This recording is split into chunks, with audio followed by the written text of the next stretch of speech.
Hello friends, welcome to my channel Sunayana's classroom.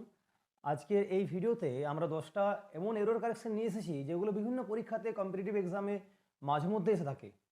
তো আমি থাম্বনেলে লিখেছি যে এই 10টা যদি তুমি পারো তাহলে তুমি নো ডাউট ডেফিনেটলি যে কোনো এক্সামে ইংরেজিতে ভালো স্কোর করতে পারবে। 10টাই বলবো না, বাট এখান থেকে যদি 6টা বা 7টাও তোমরা ঠিক করতে পারো তাহলে বুঝবে তোমাদের ইংরেজির প্রস্তুতি মোটামুটি ভালোই আছে, আর তার থেকে ভালো স্কোর করতে পারলে নিশ্চিতভাবে ভালো আছে। তো চেষ্টা করবে বাক্যগুলোকে ঠিকঠাকভাবে পড়ার। কয়েকটা বাক্য পড়লেই বুঝতে পারবে কি ভুল ছিল, আর কয়েকটা জায়গাতে একটু ইংরেজি জানতে হবে। তো ইংরেজির নলেজকে, কনসেপ্টকে কাজে লাগিয়ে, তার ব্যবহারকে কাজে লাগিয়ে যদি ঠিক করতে পারো তো খুব ভালো, যদি ঠিক করতে না পারো তাতেও ভয়ের কিছু নেই। আমি যখন করাবো তোমরা নিজেদের উত্তর মিলিয়ে নেবে এবং শিখে নেবে। তো প্রথম সেন্টেন্স দেওয়া আছে, দেরি করছি না, may I now take your leave. May I now take your leave মানে ধরো দুজন ব্যক্তি একসাথে আছে বেশ কিছুক্ষণ, তো একজন বলল যে না এবার আমাকে যেতে হবে, তো আমি কি লিভ পেতে পারি? May I now take your leave, এই জায়গাতে কোথায় ভুল আছে, সঠিক বাক্য কি হবে? এটার পাশাপাশি আমি আরও দুটো বা তিনটে বিষয় বলবো এখানেই, যেগুলো পরীক্ষা আসতে পারে এই কি ধরনের সেন্টেন্স। আমি একটা হিন্ট দিচ্ছি, এই বাক্যে ভুল আছে ইওর লিভ, এই জায়গাতে ইওর লিভ এই জায়গাতে ভুল আছে। May I now take your leave সঠিক উত্তর হবে আশা করি তোমরা নিজেরা করেছো, তো বেশিক্ষণ সময় আমি আর দিচ্ছি না। May I now take your leave সঠিক উত্তর হবে may I may I now take leave of you. Clear? Leave of you, take your leave হবে না, লিভ অফ ইউ এইভাবে হয়। May I can not bear, ধরো সেন্টেন্স দেওয়া আছে, একটা সেন্টেন্স দেওয়া আছে, I can't I can't bear your separation. I can't bear your separation, আমি তোমার বিচ্ছেদ সহ্য করতে পারছি না। I can't bear your separation, এখানেও ভুল। এই ইউর সেপারেশন এই জায়গাতে আমাদের উত্তর হবে I can not bear separation from you, your separation হবে না। Clear? At their sight, at their sight হবে না, হবে at the sight of them. তো এইভাবে কিছু কিছু শব্দগুচ্ছ আছে, ইওর লিভ, ইওর সেপারেশন এই জাতীয়, যেখানে পজেসিভ কেসটা ইওর ইউজ হয় না। এটা ডেফিনেটলি ইওরের বদলে এও থাকতে পারে যে may I now take, may I বা I cannot bear his separation বা হার সেপারেশন। ঠিক আছে? সেখানে তোমাকে বুঝতে হবে যে কোনোভাবেই সেপারেশনকে পজেসিভ কেস ইওরের সাথে বা হিজের সাথে বা হারের সাথে ব্যবহার করা যাবে না। Next, 2 number sentence, is he used to come late everyday. Is he used to come late everyday কি হবে? এই সংক্রান্ত একটা ভিডিও আমার চ্যানেলে আছে, দেওয়া আছে। আই অ্যাম ইউজড টু আর I used to, he is used to আর হি ইউজড টু খুব গুলিয়ে যায়, খুব ভুল হয়, পরীক্ষাতে বারবার আসে। Is he used to come late everyday, বাক্যের অর্থটা বুঝতে পারছো যে সে কি প্রত্যেকদিন দেরি করে আসাতেই অভ্যস্ত, এই তো গল্প, তাই না? Is he used to come late everyday, কোথায় ভুল আছে? যারা করতে পারবে তারা পারবে, যারা পারবে না শিখে নাও। একটা জিনিস দেখো, আমি কি বললাম, সে কি প্রত্যহ বা প্রতিদিন দেরি করে আসায় অভ্যস্ত? দেরি করে আসা একটা কাজের নাম বোঝাচ্ছে, দেরি করে আসা, আসা যাওয়া খাওয়া পড়া, আমি ক্রিয়াপদের নামটাকে ব্যবহার করছি। ক্রিয়াবাচক বিশেষ্য পদ বা জেরান্ড ইউজ করতে হবে। তো উত্তর হবে আমার, এটা অ্যান্সার কি হবে না, is he used to coming late everyday, to coming late everyday.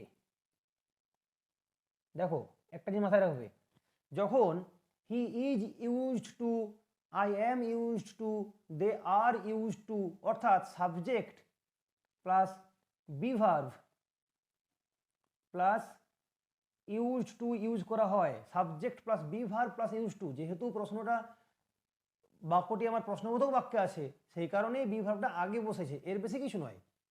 তো যদি এর বি ভার্ব থেকে থাকে, in that case use to এর পরে আমরা ব্যবহার করব জেরান্ড।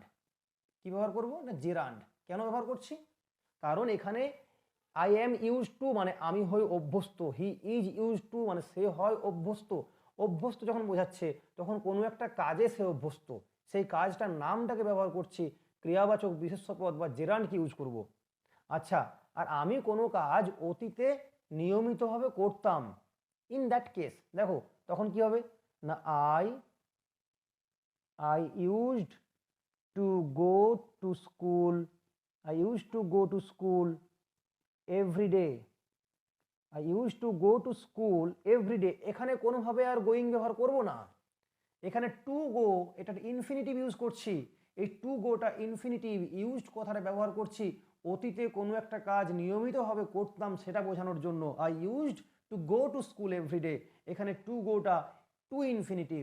উল্টো দিকে এই টুটা এখানে একটা প্রিপোজিশন, তারপরে আমি নাউন ব্যবহার করেছিলাম। এখানে বি ভার্ব ছিল, এখানে বি ভার্ব নেই। এখানে অর্থটা আসবে অভ্যস্ত বোঝানোর জন্য, কোনো একটা কাজে কেউ অভ্যস্ত সেটা বোঝানোর জন্য। এখানে ইউজড ব্যবহার করছি অতীতে কোনো কাজ নিয়মিতভাবে করতাম সেটা বোঝানোর জন্য। এখানে দেখো কোনো বি ভার্বের জায়গা নেই, কোথাও কোনো বি ভার্ব নেই। ক্লিয়ার? কোশ্চেন নাম্বার 3, এটা খুব ইম্পর্টেন্ট, কিন্তু 2 নম্বরটা ভীষণ ইম্পর্টেন্ট, মাথায় রাখবে। 3 নম্বর সেন্টেন্স দেওয়া আছে, mister Dutta is living here since he was a child. Mister Dutta is living here since he was a child. খুব সহজ একটা প্রশ্ন, টেন্সের প্রশ্ন, পরীক্ষাতে বারবার দিয়ে থাকে এই টেন্স থেকে প্রশ্ন। Mister Dutta is living here since he was a child, উত্তর কি হবে? যখন তিনি একজন শিশু ছিলেন তখন থেকে এখানে বসবাস করছেন, তাই না? অতীতের কোনো একটা পয়েন্ট অফ টাইম থেকে কোনো একটা কাজ এখনো পর্যন্ত এই মুহূর্ত পর্যন্ত ঘটে চলেছে বোঝানোর জন্য আমরা কি ইউজ করি? Present perfect continuous tense. Present continuous tense কিন্তু নয়। তাহলে কি হবে? উত্তর হবে Mr Dutta has been living here, Mr Dutta has been living here since he was a child. Since he was a child, এই use to are am use to বা is use to এর ব্যবহারের উপরে যে ভিডিও আছে তার লিঙ্ক আমি ডেসক্রিপশনে দিয়ে দিচ্ছি, তোমরা ভিডিওটাকে ডিটেলসে দেখে নিতে পারো, তাহলে ওই জায়গাতে আর ভুল হবে না। ঠিক আছে?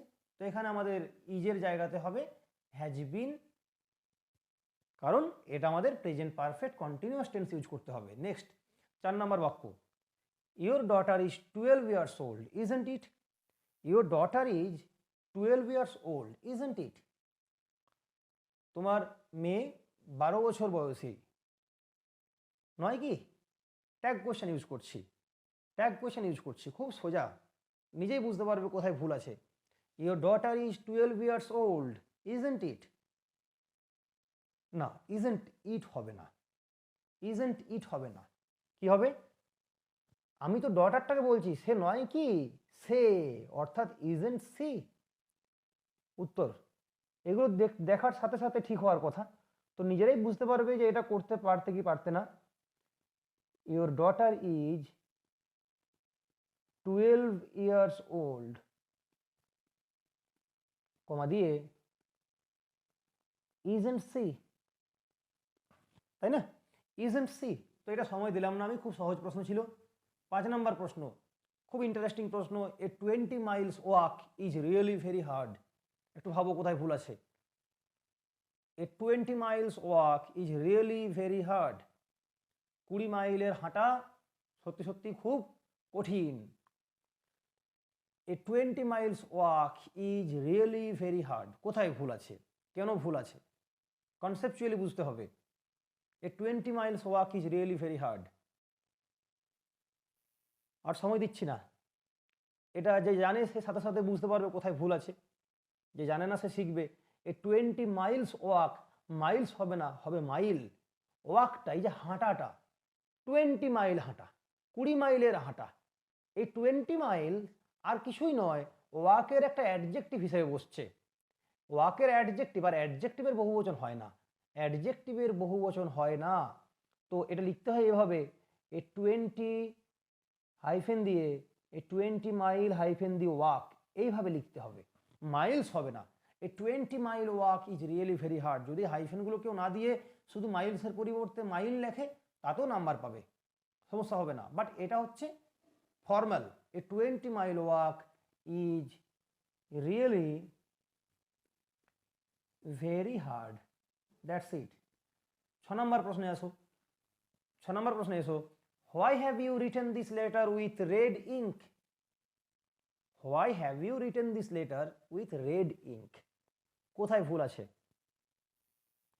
Why have you written this letter with red ink?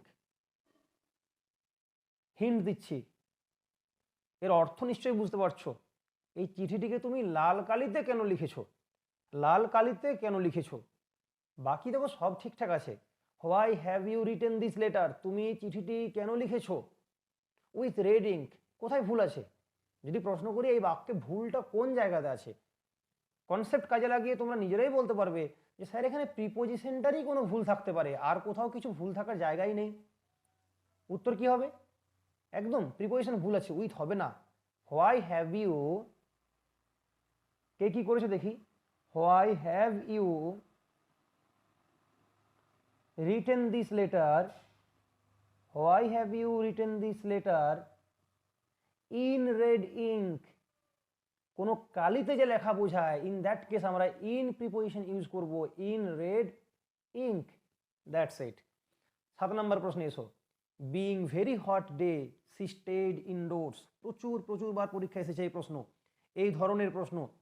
Being a very hot day she stayed indoors, খুব গরম দিন হওয়াতে সে ঘরের ভিতরেই থাকলো, she stayed indoors, she stayed indoors.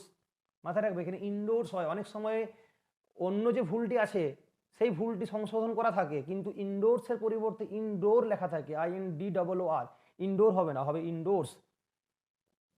সেটা এখানে ঠিক দেওয়া আছে, সেটা এখানে ঠিক দেওয়া আছে, এখানে ইনডোরসই দেওয়া আছে। হাউএভার বাকি একটা জায়গাতে ভুল আছে, being a very hot day she stayed indoors, সেই ভুলটা কোথায় আছে নিজেরা বোঝো কি বলছে। Being a very hot day she stayed indoors. আচ্ছা আমি একটা অন্য সেন্টেন্স দিচ্ছি, being a very kind lady, being a very kind lady she helped me, she helped me. কি অর্থ হলো? খুব দয়ালু একজন মহিলা হওয়াতে বা ভীষণ দয়ালু হওয়াতে সে আমাকে হেল্প করেছিল, সাহায্য করেছিল। এখানে কোনো ভুল নেই, এখানে কোনো ভুল নেই, কারণ এই যে হওয়াটা, খুব কাইন্ড লেডি হওয়া, এটা তো সে নিজেই তো কাইন্ড, তাই না? Being a very kind lady she helped me. তাহলে এইভাবে যদি আমি এই সেন্টেন্সটাকে পড়ি উপরেরটাকে, তাহলে কি হয়ে যাচ্ছে, যেন সে নিজে খুব হট ডে, সে নিজে খুব হট ডে, সে নিজে কি খুব হট ডে? সে নিজে হট ডে নয়, এটা একটা খুব গরম দিন হওয়াতে, এটা একটা ভীষণ হট ডে হওয়াতে, এটা হওয়াতে, দিনটা হট ছিল, যে ডেটা ছিল সেই ডেটা হট ডে ছিল, সে নিজে হট ডে থাকেনি। এখানে কি, সে নিজে কাইন্ড লেডি। যদি আমি এখানে being a very hot day যেমনটি তেমন রেখে দিই, তার মানে she is the hot day, তা তো নয়। যেমন এখানে she is the kind lady, তাহলে কি হবে, it being a very hot day, মাথায় রাখবে, it being a very hot day, এটা একটা ভীষণ গরম দিন হওয়াতে, very hot day she stayed indoors, সে ঘরের ভিতরেই থাকলো, শি স্টেড ইনডোরস। ক্লিয়ার? বুঝতে পারলে? এখানে কিন্তু ইট বসবে না, এই বাক্যে ইট বসবে না, কারণ এই কাইন্ড লেডি সে নিজে, এ কাইন্ড লেডি সে নিজে, এখানে হট ডে কিন্তু she is not the hot day, it being a very hot day. আশা করি কোনো সমস্যা নেই, তাই তো? 8 number sentence, we are looking forward to hear from you. খুব important, we are looking forward to hear from you.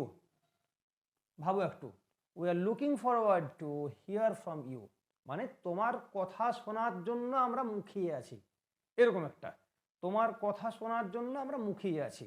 We are looking forward two, look forward two, look, hint দিচ্ছি, এটা কিন্তু পুরো hint, look forward to something, look forward to something. এই look forward two মানে কোনো কিছুর জন্য মুখিয়ে থাকা, লুক ফরওয়ার্ড টু চেয়ে বসে থাকা আর কি, যে কোনো কিছু একটা হবে, কিছু ঘটবে, কোনো কিছুর জন্য চেয়ে বসে থাকা, মুখ চেয়ে বসে থাকা, look forward to something. Hint দিয়েই দিয়েছে, এই একটা ফ্রেজাল ভার্ব, এই টুটা হচ্ছে তার প্রিপোজিশন, তারপরে আমি বসাচ্ছি নাউন। সামথিংটাকে তুমি নাউন বলছে এই কারণে নামপদ, ঠিক আছে, এখানে নামপদ বসবে একটা, সামথিং তো নাউন নয়, যাই হোক নামপদ বটে, তো নামপদ বসবে। আমার এখানে ক্রিয়াপদ দেওয়া আছে হিয়ার, আমি বলছি লুক, লুক ফরওয়ার্ড টু বা লুকিং ফরওয়ার্ড টু একটা ফ্রেজাল ভার্ব, যার টু হচ্ছে প্রিপোজিশন, যার পরে আমি নামপদ বসাবো, তাহলে হিয়ারের নামপদ ক্রিয়াবাচক বিশেষ্য পদ কি হবে, জেরান্ড তৈরি করব। We are looking forward to, we are looking forward to hearing from you, clear, hearing from you, look forward to something. এই সামথিংটা কি এখানে, না তোমার কথা শোনা, তোমার কথা শোনা, hearing from you, clear. Next 9 number, she has to be very economic because she doesn't have much money. She has to be very economic, এটা আমি করিয়েছি আগে, আমার মক টেস্টে সিরিজে দেওয়া আছে এই প্রশ্ন। She has to be very economic because she doesn't have much money. She has to be very economic because she doesn't have much money. যে শব্দটার ভুল আছে সেটা হচ্ছে একটা পার্টিকুলার অর্থ তাকে নিয়ে আসতে হবে। অর্থটা কি না, যার অর্থ হচ্ছে আয় বুঝে ব্যয় করা, এই টাইপের একটা অর্থ নিয়ে আসতে হবে। তো তার জন্য যে শব্দটা দেওয়া আছে সেটা এখানে অ্যাপ্রোপ্রিয়েট নয়, সেটা এখানে অ্যাপ্রোপ্রিয়েট নয়, একটা শব্দে ভুল আছে, এটাই হিন্ট তোমাদের জন্য। She has to be very economic because she doesn't have much money. তাহলে নিশ্চয়ই বুঝতে পারছো যে শব্দে ভুল আছে সেটা হলো ইকোনমিক, বাকি সব ঠিক আছে। Because she doesn't have much মানি, তার খুব বেশি টাকা নেই, মাচ মানি একদম ঠিক, একেবারেই ঠিক, মাচ মানি, মেনি মানি হয় না, much money. She has to be very economic, economic হবে না, economical. She has to be very economical, she has to be very economical because she doesn't have much money। আর economic মানে হচ্ছে অর্থনৈতিক, economic condition of the country, দেশের অর্থনৈতিক অবস্থা, economic condition. আর এখানে ইকোনমিক্যাল মানে তাকে আয় বুঝে ব্যয় করতে হবে, because she doesn't have much money। Next 10 নম্বর প্রশ্ন, এটা টেন্সের থেকে প্রশ্ন, ভীষণ সোজা, একটু খেয়াল করলেই বুঝতে পারবে। when I asked him why he is quarreling, he said to me to hold my tongue and leave at once। আমি যখন তাকে জিজ্ঞেস করেছিলাম সে যুদ্ধ সে সে ঝগড়া কেন করছে, সে আমায় বলেছিল আমার মুখ বন্ধ রাখতে আর কি, to hold my tongue and leave at once, and leave at once, তৎক্ষণাৎ সেখান থেকে চলে যেতে বলেছিল, যে তুমি মুখ বন্ধ রাখো এবং এখান থেকে চলে যাও, এইটা দেওয়া আছে। ওভারঅল অর্থটা এরকম, when I asked him why he is quarreling, he said to me to hold my tongue and leave at once। দুটো ভুল আছে, একটা হচ্ছে টেন্সের ভুল আছে, আর একটা যারা ন্যারেশন চেঞ্জ জানো তোমরা বুঝতেই পারছো এটা ইনডাইরেক্ট স্পিচে আছে, এটা ইনডাইরেক্ট স্পিচে আছে, তো সেখানে একটা ভুল আছে, টোটাল দুটো ভুল আছে। সময় দিচ্ছে এটার জন্য 30 সেকেন্ড, একটু ভাবো কোথায় কোথায় ভুল থাকতে পারে। প্রথমে টেন্সের ভুলটা খোঁজো।